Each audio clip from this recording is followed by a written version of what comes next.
Mãe, tô reclamando do ronco do Rodrigo lá na sala. Ah, toda hora, outra vez.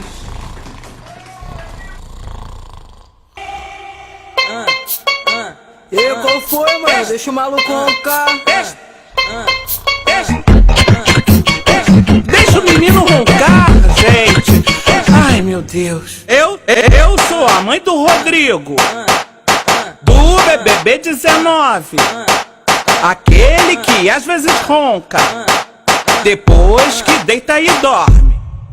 O meu filho não tem culpa de fazer barulho ao dormir.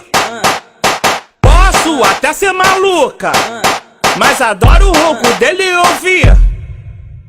Deixa o menino roncar, deixa o menino roncar. Deixa o menino roncar, deixa o menino roncar. Porque ele é meu filho e tem muito amor pra dar. Deixa o menino roncar, deixa o menino roncar.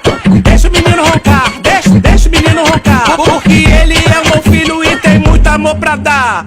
Deixa o cara roncar, ele não faz isso pra te provocar. E tá de boaça querendo dormir, e tu já vem logo contando mimimi. Para, não seja otário, todo mundo sabe que é involuntário. Caso de saúde, o bagulho é sério, e aí tu cagando contra os impropérios. Isso é muito sem noção, tem mais gente roncando, só julga o irmão. Isso é julga o irmão, isso é julga o irmão. Deixa o menino roncar, deixa o menino roncar. Deixa o menino roncar, deixa o menino roncar. Porque ele é meu filho e tem muito amor pra dar. Deixa o menino roncar, deixa o menino roncar. Deixa o menino roncar, deixa o menino roncar. Porque ele é meu filho e tem muito amor pra dar.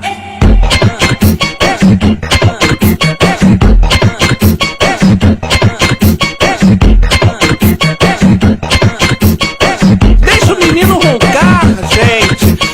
Ai, meu Deus.